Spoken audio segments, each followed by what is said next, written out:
പശ്ചിമ ബംഗാളിൽ ബി.ജെ.പി ആഹ്വാനം ചെയ്ത ബന്ദ് തുടങ്ങി. വൈകിട്ട് 6 മണി വരെ 12 മണിക്കൂർ ബന്ദിനാണ് ബി.ജെ.പി ആഹ്വാനം ചെയ്തത്. വനിതാ ഡോക്ടറുടെ ബലാത്സംഗ കൊലപാതക കേസിൽ സെക്രട്ടേറിയറ്റ് വളയൽ പ്രതിഷേധത്തിനിടെയുണ്ടായ സംഘർഷത്തിൽ ബി.ജെ.പി പ്രവർത്തകരെ അറസ്റ്റ് ചെയ്തിരുന്നു. ഇതിൽ പ്രതിഷേധിച്ചാണ് ബന്ദിന് ആഹ്വാനം ചെയ്തത്. കൊൽക്കത്തയിൽ നിന്ന് ബൽറാം നെടുങ്ങാടി ചേരുന്നുണ്ട് വിവരങ്ങളുമായി. ബൽറാം, അല്ലെങ്കിലും കഴിഞ്ഞ കുറേ ദിവസങ്ങളായി കൽക്കത്തയിൽ വലിയ പ്രതിഷേധത്തിന്റെ ഒരു ജ്വാല നമുക്ക് കാണാൻ കഴിയും. ഇന്നിപ്പോഴുള്ളത് ഈ പ്രതിഷേധക്കാരെ അറസ്റ്റ് ചെയ്തവരെ വിട്ടയക്കണം എന്നുള്ള കാര്യത്തിലാണോ ബി.ജെ.പിയുടെ ബന്ദ് തുടങ്ങിയിരിക്കുന്നു? സംഘർഷമുണ്ടോ? സമാധാനപൂർണ്ണമാണോ തുടക്കം?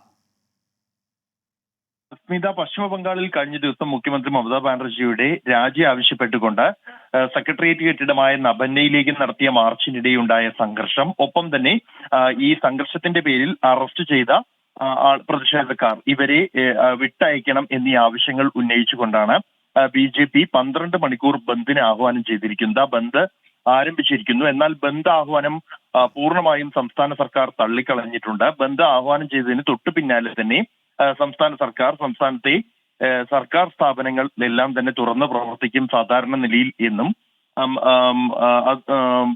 ഈ ബന്ദ് അതുകൊണ്ട് തന്നെ അത്തരത്തിലുള്ള യാതൊരു തടസ്സങ്ങളും ഉണ്ടാകില്ല എന്നും പ്രത്യേക വിജ്ഞാപനം തന്നെ ഇറക്കിയിരുന്നു.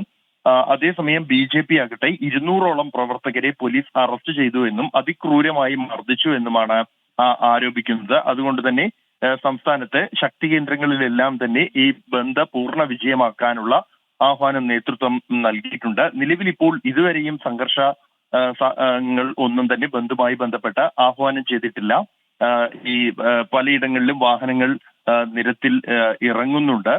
ബംഗാളിൽ സാധാരണ നിലയിൽ തന്നെ ജനജീവിതം ആരംഭിക്കാൻ ഒരു സമയം ആകുന്നതേയുള്ളൂ. അതുകൊണ്ട് തന്നെ അടുത്ത ഘട്ടത്തിൽ വരും മണിക്കൂറുകൾ മാത്രമേ ബന്ദ് എത്തരത്തിൽ വിജയകരമാണോ എന്ന് പറയാൻ കഴിയുകയുള്ളൂ.